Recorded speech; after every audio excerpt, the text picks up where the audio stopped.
Okay, welcome to JC Connect. The previous class, we were discussing about the format of the cash book. Okay, how that has to be entered in both receipt side and the payment side. So this is the overall format of the cash book.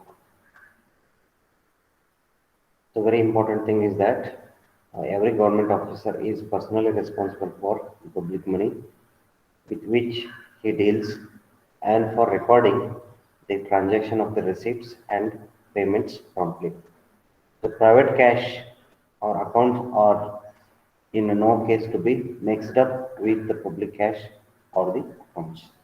Okay, it always it's a public money. It has to be handled carefully. Okay, that you have to keep it in mind. Then we have left with this some of the very important instructions that has to be followed in maintenance of the cash book.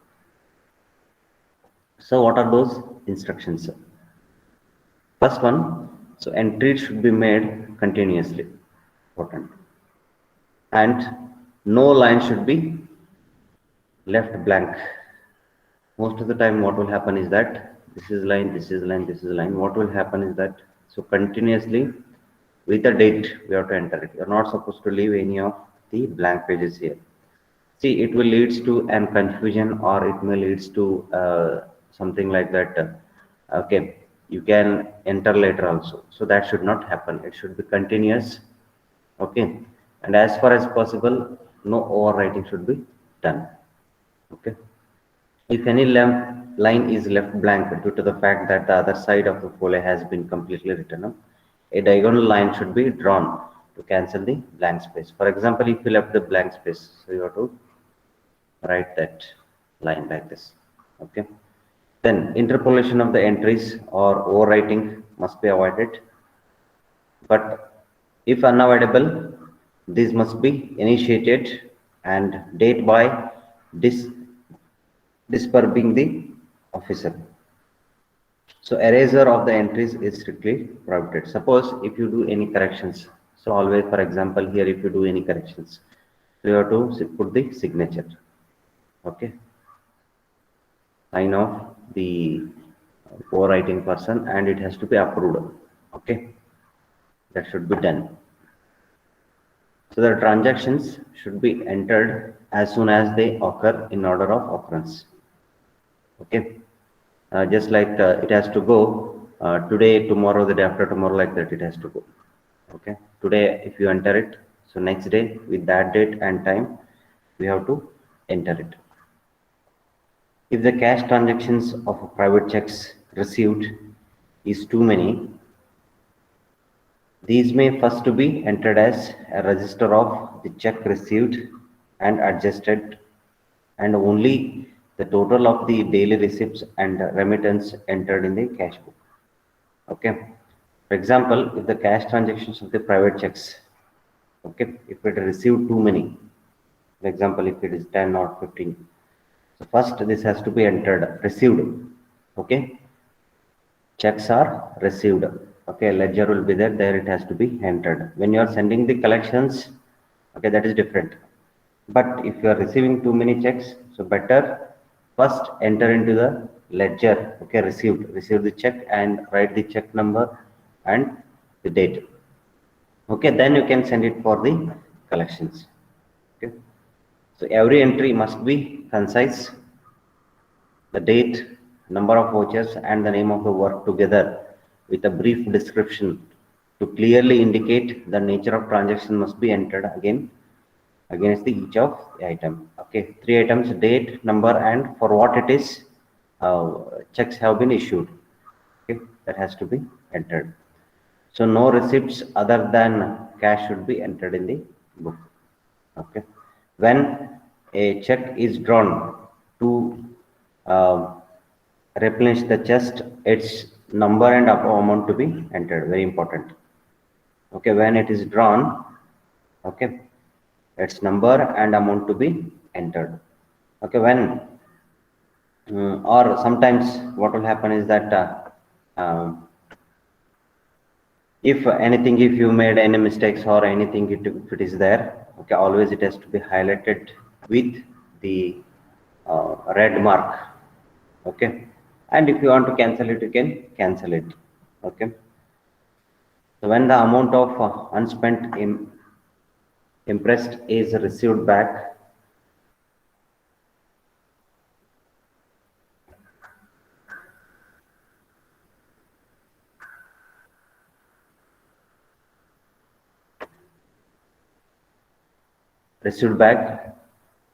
it is shown on the receipt side of the red ink, okay.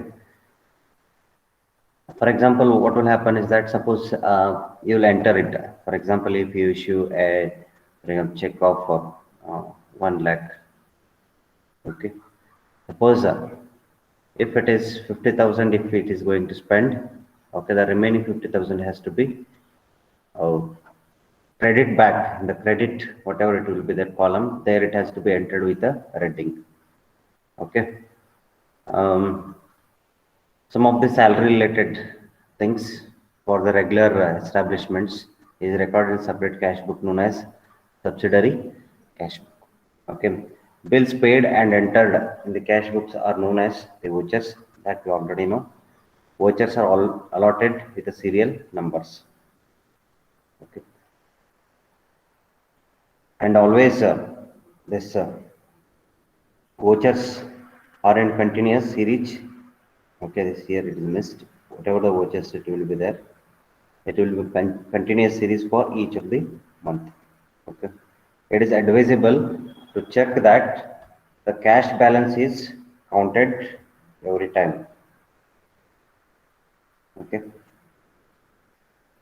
For if you want to, why it is, for example, possibly every in bank how they are doing it every day, they will check the and they will settle it, but it won't happen. So at least regular intervals like 15 days or 1 month, okay, it is better to do it, okay, continuously every time you want to do it. So whenever you are convenient times, okay, convenient times means 15 days, 20 days. It is not like bank, okay. So 1 month or 15 days or 20 days, you have to cross check it. Okay. So then we'll move on to the arbitration. So this is very important process in most of the uh, any dispute is going to happen between the contractors, or between the contractor and the government, or between the contractor to contractor, or with some other agencies, okay. So any phase of construction, okay. So it is the arbitration is a systematic process, okay. It is systematic of process which is going to solve the dispute between the two parties, okay. So you assume that the two parties, one is we already have the higher hierarchy. So whatever this arbitration process, uh, it is the common word. Normally they will use it, but we have to apply this arbitration process to our construction work. So how exactly it will start? Normally, our any of the project, it has to start. It will start with the action plan. We already know action plan. So then once it is approved by the government, so then it is DPR. Then if it is DPR is over, then the tendering process. Okay, once tendering over, then it has the contractor will allot it. Then once it is contracted, then here many works will be there. Um, then you can just we will list it. Many stages will be there. Okay. So during this stage, if any dispute is happen, okay, in action plan, when you are preparing the action plan, many things are going to happen. So for example, whenever you are preparing the action plan, some priorities has to be kept. Okay, some priorities has to be kept. For example, you have assume that you have 4 villages action plan has to be prepared for the road. Assume that for the road construction has to happen. So inside the 4 villages. So then, so here also the priority should be given. So which village is the first? Okay, which will is second, which will be the third, which will be the fourth. Why you are giving the preference for the first, why you are giving the preference for the second, why you are giving for the preference for the third. Okay, so all the details has to be entered. For example, if the proper hierarchy if you are not followed, okay, so then what will happen, there will start with the disputes or the problems. Okay, why that village is giving the first priority, why that village will be on the second priority.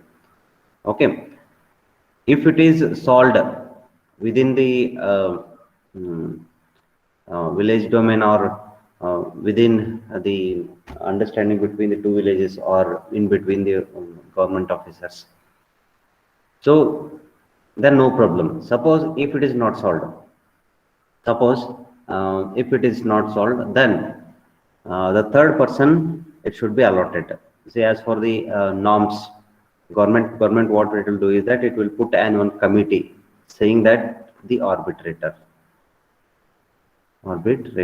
So here normally you can call it as a arbitrator.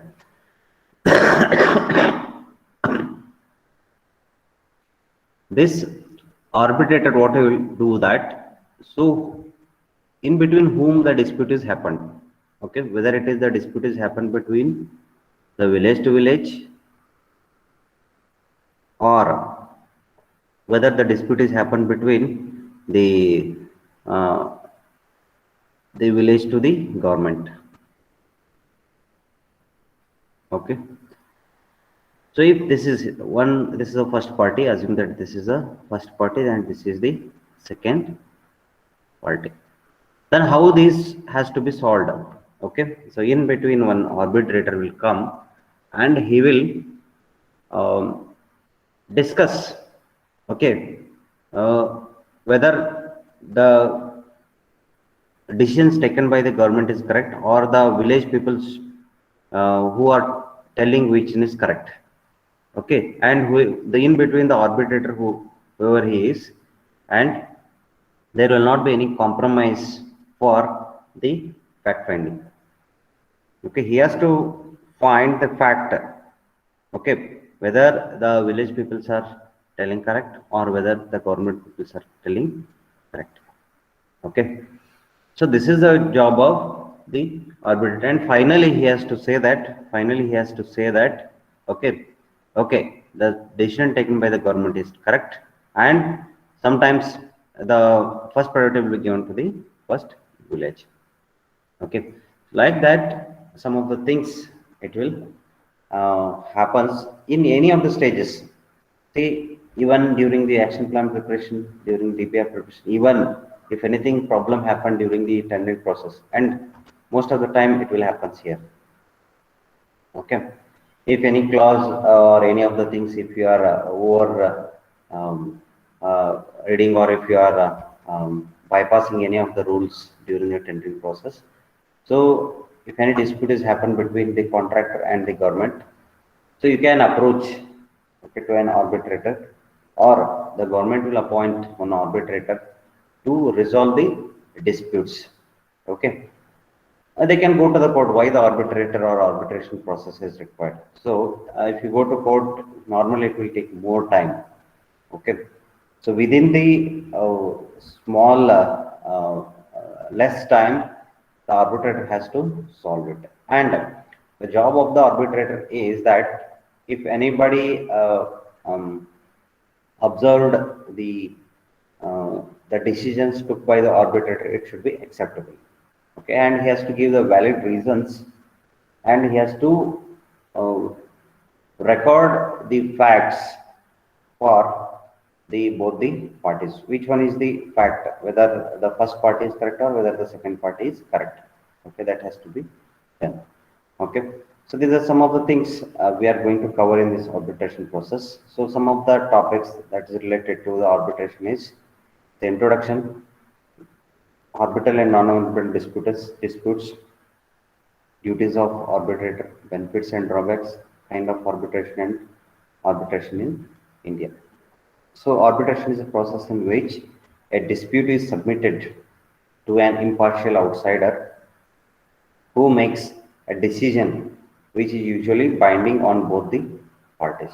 Okay, whichever the decision he took, okay, okay, this is things. Okay, it should be accepted by both the parties. So that kind of decisions here the arbitrator has to take. Okay. So the basics related to the arbitrator is the arbitrator enforces his own point of view on the contending parties, and the opinions of the participants are not given any predominance. Okay, always the thing is that the arbitrator enforces his own point of view on the contending parties. Okay, the opinion of the participants, okay, it will not be considered. Only the first party have to listen and the second party. Okay, of course, this is an judicial process. The award of the arbitrator is binding and rest on the equity and justice. Okay, there is no scope for the compromise. See, this is the process of arbitration process. That is the case field. So, what kind of case it is? Okay, whether I already discussed some of the stages during the construction process. In what stage this case is there? Okay, so that has to be justified. So then, arbitrator selection process. First, he has to hear. Normally, this we can call it as preliminary hearing and scheduling the order. Okay, then it has to go to the discovery process. So discovery, it is nothing but the fact finding. I already said that it is the the fact finding process.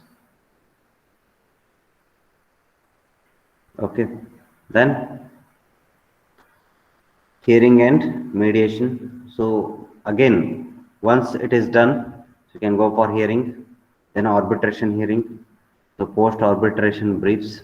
Okay, final arbitration award. Okay, so these are some of the stages. Okay, the first one here, then he has to brief it. Okay, whenever he has briefing it, it has to be recorded. Okay, so then finally he has to say that who is correct. Okay, who is correct.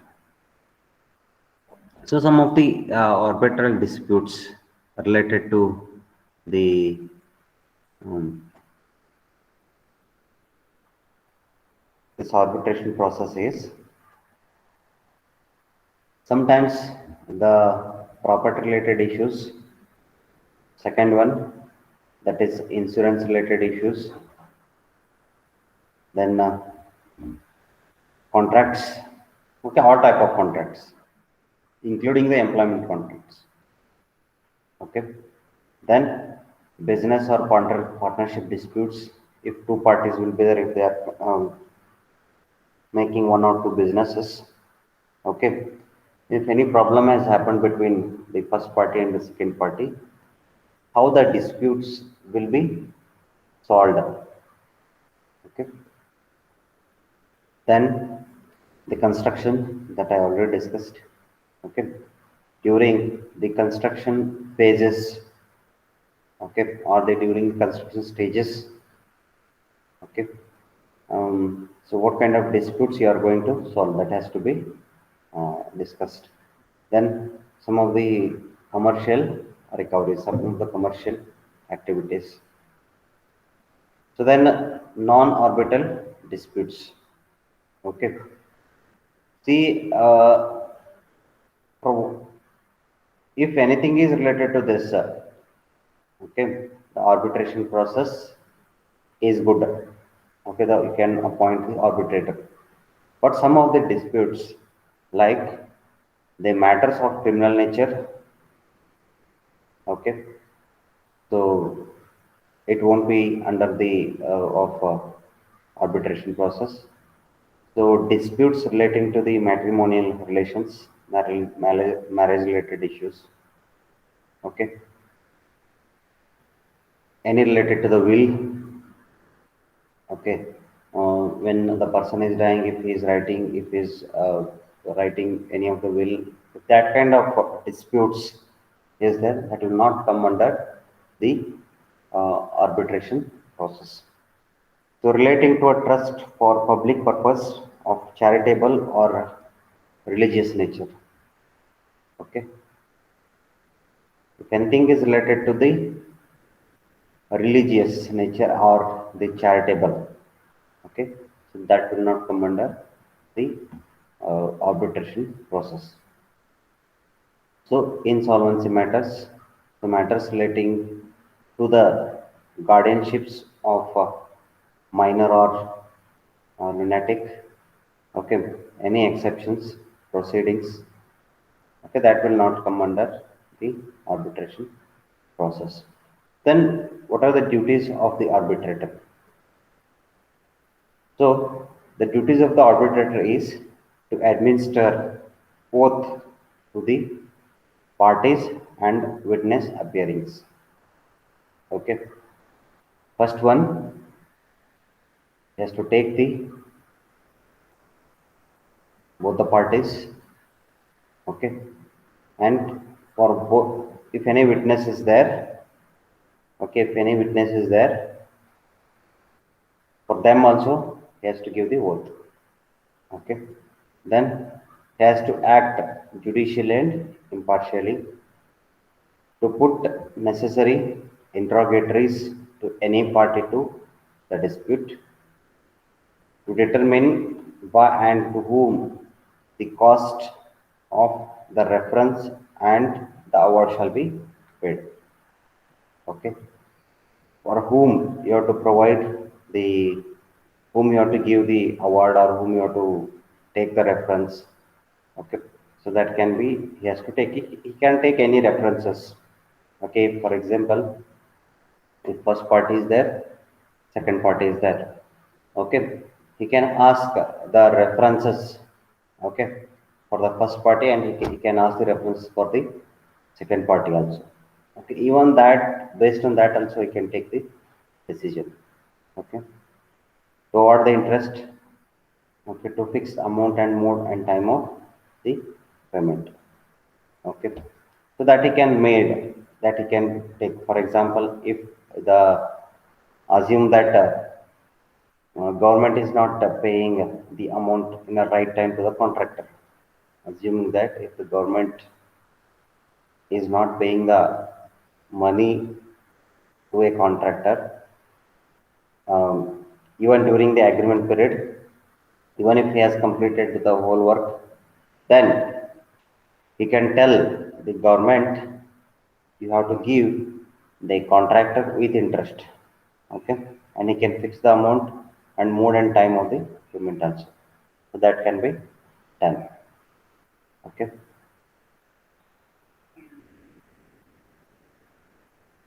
Of course, this is can hold the hearings. Okay, the arbitrator can hold the hearings. Okay, he can issue decision and grant awards, and he can determine the facts and applies the rules and the law. Okay, rules as well as the law. So then, which are the advantages of this arbitration process? So the choice of decision makers with expertise, very important. Whatever the decision is going to happen, it is going to happen with expertise. Say if both the parties are satisfied means, okay, that is a big achievement of an arbitrator. Okay, that is what the most of the time what will happen is that if both the parties are correct, 50-50. So first party is also correct and the second party is also correct. In that case, what will happen is that if the arbitrator is in expert, okay, he has to overcome the problems of both the parties, and he has to take the decision in a such a way that both parties should not say that um, I got injustice. They should not say that. Okay, he has to satisfy both the parties and the speed of the work. Okay, so fast, lower cost, flexible, and it is a confidentiality that he has to maintain. So most of the time, what will happen is that maintaining the confidentiality is also a very important component. Then it is less formal than court. Okay, very important. It is less formal than the court because it takes when it comes to the court activities, a lot of formalities are there. So each of the stages, all formalities you have to satisfy. But comparing to that process, it is less formal. So preservation of the business relationships. Okay. See what will happen is that I already said if it is both a 50-50, okay, if the arbitrator is very good, if he is going to give the justification for both the parties, even most of the time what will happen the same the whatever the dispute happened between the two parties, they may go for one more business. Okay, that is the one advantage of this arbitration process. Even the uh, most of the business relationships can be preserved. Okay, most of the business relations can be preserved in case of arbitration process. Some of the disadvantages of arbitration is so limited recourse. So it will be there. Then uneven playing the field. Some of most of the time the transparency will be there still. Um, even it will go under the law only, but um, still less transparency it will be there. Okay, the cost parties pay for the arbitrator and the agency. Okay, has to pay it. Both the parties has to pay it. And limited rights of appeal, pure means to challenge of award. Okay, lack of formal discovery, but still, if the arbitrator is with all these advantages, if the arbitrator is good, if he is very famous, if everybody knows that he always struggle in fact finding, then this all the disadvantages can be overcome with that of arbitrator. Okay, the arbitration process is good. Okay, but the follow-up of that arbitration process by the arbitrator is very important. Okay, the follow-up of that arbitration process by the arbitrator is very important. Okay, um, there's two types of arbitration process. We'll have the discussion in the next class. Maybe this is if this is over, this will try to complete this arbitration process. Okay.